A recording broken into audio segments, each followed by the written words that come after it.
Mr. Lin summoned Su Zizai to his office. Su Zizai was nervous, thinking she was going to be reprimanded. However, Mr. Lin expressed his gratitude for her tutoring Zhang Liuring, whose English grades had improved significantly. He revealed that he was speaking as Zhang Liuring's uncle. Su Zizai downplayed her contribution, attributing Zhang Liuring's progress to his intelligence. Mr. Lin offered to help her with math questions, also suggesting she could ask Zhang Liuring for help. Back in the classroom, Su Zizai told Zhang Jia that she couldn't walk home with her that evening because she was going to tutor Zhang Liuring again. Zhang Jia noticed how happy Su Zizai was. As Zhang Jia was about to leave, a classmate alerted her to a problem with her skirt. Embarrassed, she waited for most students to leave. She had hoped to walk home with Gu Ran, but he wanted to play basketball, not noticing her situation. While walking home, she ran into Shin Kanyu, who offered her a ride on his bicycle. Excited, Zhang Jia took out her phone to secretly take a picture of Shin Kanyu. However, Shin Kanyu mistook it as her wanting to photograph the sunset and stopped to let her take pictures, taking pictures himself as well. Zhang Jia then took a photo of them together, cherishing the memory. The school anniversary performance day arrived. Everyone discovered that Shin Kanyu, who was supposed to play the prince, was in a bicycle accident and couldn't perform. The Cinderella play was almost cancelled. Su Zizai suggested Zhang Liuring as a replacement, as he knew the prince's lines and had a good memory. Guanfang pleaded with Zhang Liuring to take the role so his grandmother could see his performance. Faced with their requests, Zhang Liuring agreed to perform. Before going on stage, Su Zizai told Zhang Liuring to imagine the audience as cabbages to ease his nervousness. Zhang Liuring called her a handsome cabbage in return. The performance of Cinderella was a success. Zhang Liuring and Su Zizai performed flawlessly. Gu Ran filmed the performance for Guanfang's grandmother. During the show, a student asked Gu Ran for Zhang Jia's contact information, but Gu Ran refused. Su Zizai praised Zhang Liuring's performance, and they took a photo together in their costumes. Su Zizai asked Zhang Liuring if she looked pretty. Zhang Liuring, shyly touching his neck, said so-so. Later, everyone visited Shin Kanyu at the hospital. Knowing Zhang Jia's feelings for Shin Kanyu, Gu Ran highlighted the fact that Zhang Jia brought pig's trotter soup made by her grandmother. Shin Kanyu asked Gu Ran to return some theater props. Zhang Jia offered to accompany Gu Ran, worried he would lose the props. Really, she wanted to thank him for mentioning her to Shin Kanyu. The next day, Gu Ran was confronted by the basketball players he had defeated. Zhang Jia arrived and stepped in front of Gu Ran, claiming to be a martial arts expert, then pulled Gu Ran away, and they ran away from their pursuers. Zhang Jia later admitted that her martial arts claim was a bluff. After her performance as Cinderella, Su Zizai received attention from male students, making Zhang Liuring jealous. Noticing this, Su Zizai mentioned to him that she had rejected requests for her social media contact and warned Zhang Liuring about accepting drinks from strangers. She told him to shout her name if he was in trouble, and she would come to his rescue. Zhang Liuring called out to Su Zizai and said he would try it next time. Meanwhile, Su Zizai stopped Zhang Liuring from giving her contact to another student, advising him to keep the good things for himself. Mr. Lin learned that Zhang Liuring had invited Su Zizai to the aquarium and encouraged Zhang Liuring to treat her well. At the aquarium, Su Zizai jokingly misidentified marine life, calling a salamander a dollfish and a stingray a devilfish, which amused Zhang Liuring. When she jokingly suggested cooking a fish, a child believed her to be serious about what she said and burst into tears. Zhang Liuring comforted the child, and Su Zizai teased him about his skill in coaxing children, to which he replied that he was forced to, then retorted that 200-month-old kids were sensible and didn't need coaxing. Su Zizai discussed the Cinderella play's ending with Zhang Liuring, expressing her dissatisfaction with Cinderella's perceived submissiveness and questioning why a common girl couldn't be worthy of a prince.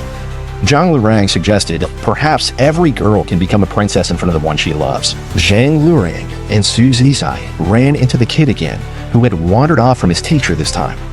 He introduced himself as Dodo and asked Zhang Liuring for help. The boy innocently remarked that Su Zizai looked at Zhang Liuring the same way she looked at the fish, as if she wanted to eat him. Su Zizai quickly clarified that it was a look of adoration. After they returned the boy to his teacher, she gave them 2 identical souvenir pendants as thanks. Su Zizai gave one to Zhang Liuring, privately cherishing it as their second matching item after their school uniforms. She then playfully told Zhang Liuring that seeing him hold the boy's hand made her picture them 10 years in the future, though she quickly downplayed her own comment.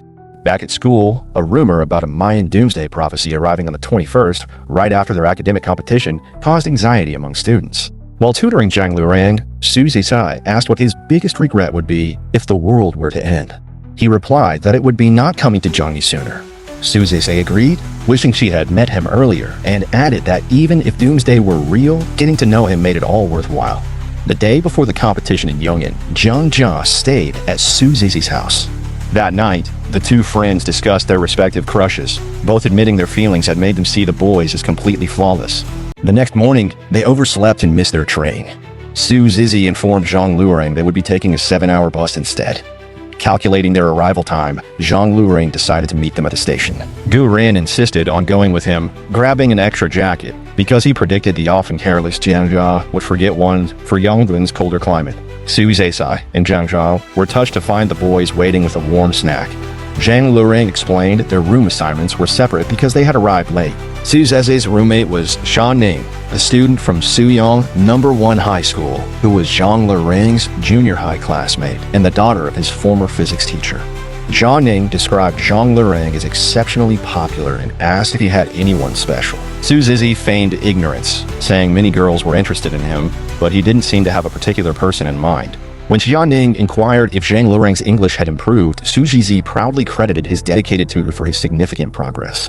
Zhang Ning then mentioned that Zhang Luring liked a susu, causing Su Zizi to flush until Zhang Ning clarified she meant his pet cat. Feeling unsettled by Zhang Ning's familiarity with him, Su Zizi texted Zhang Luring, who vaguely replied he had an impression of Zhang Ning, which Su Zizi interpreted to mean they weren't close.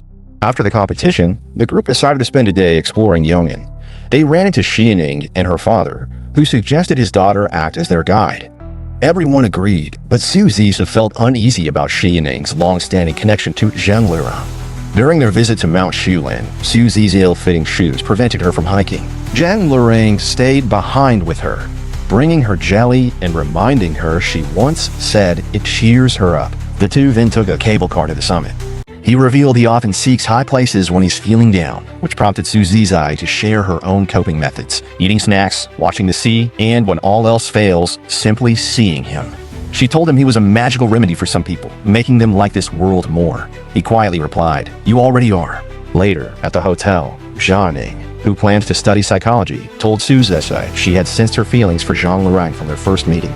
She advised that for someone like Zhang Luring, who struggles to express himself verbally, every step towards someone is a major effort. She encouraged Su Zizi to pay attention to his actions and subtle gestures, as that is how he communicates. Calling Su Zizi Zhang Luring's most trusted friend, Zhang Ning offered one last piece of advice.